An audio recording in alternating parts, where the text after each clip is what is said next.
Hier, le Canadien est allé chercher une très grosse victoire face aux Devils du New Jersey et ce soir, c'est un affrontement revanche face aux Rangers qui ont le couteau entre les dents et qui luttent eux aussi pour une place en série, un autre match de 4 points que le Canadien se doit d'aller chercher et puis c'est Jaroslav Halak qui sera devant le filet des siens.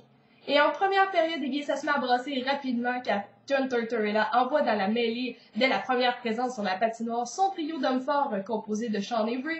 Et puis ce dernier va faire du brouhaha devant le filet d'Halak et va chamailler avec Maxime Lapierre, donc les deux joueurs sont chassés pour ça. À 4 contre 4, aucune des deux équipes ne parviendra à marquer. C'est plutôt à la deuxième occasion, à 4 contre 4, que le tricolore s'inscrira au pointage. Jaroslav Spacek appuie l'attaque et décoche un tir précis, où Lundqvist donne un retour devant lui que Scott Gomez s'empare et marque le premier but du Canadien.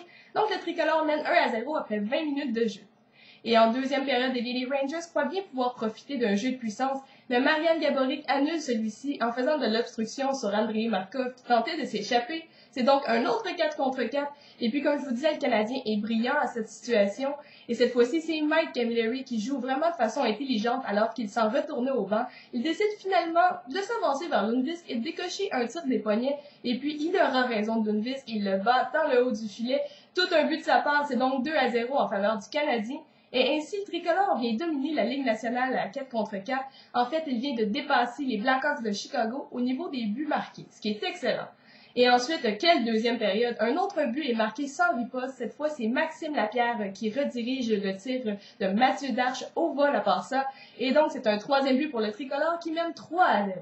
Mais semblerait-il que le Canadien a vraiment soif de victoire ce soir et Mike Camilleri vient chasser Lundqvist du match en marquant son deuxième de la soirée, un très beau but. Et donc, il accepte la passe de Brian Gionta qui a vraiment été excellent sur cette séquence et c'est 4-0 en faveur du tricolore.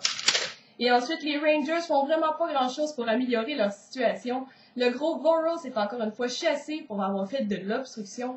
Et sur le jeu de puissance, le Canadien va bien jouer. Andrei Markov croit bien pouvoir saisir la passe de son coéquipier, mais non, c'est finalement le disque qui aboutit sur Benoît Pouliot qui fait dévier. Il marque le 5e but des siens. C'est 5-0 en faveur du Canadien. On transporte en troisième période et cette fois-ci, le Canadien amorce celle-ci avec un troisième jeu de puissance qui sera infructueux.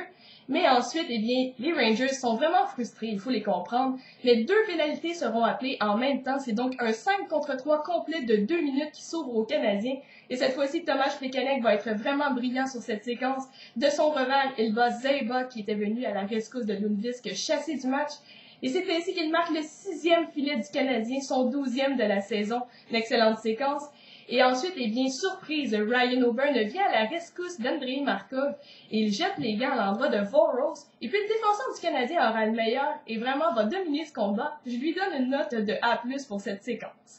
Et puis même avec un dernier jeu de puissance, les Rangers ne parviendront pas à battre Jaroslav Halak qui enregistre un 3e blanchissage cette saison dans une victoire de 6-0 du Canadien. Qui maintenant, notre prochain rendez-vous, ça sera face aux Panthers de la Floride ce mardi. Et je vous laisse comme à l'habitude sur une question qui est plutôt simple mais qui va créer de la controverse. Avec 53 matchs, j'aimerais savoir si vous croyez toujours aux chances du Canadien d'accéder aux séries éliminatoires. Donc, on se revoit ce mardi face aux Panthers.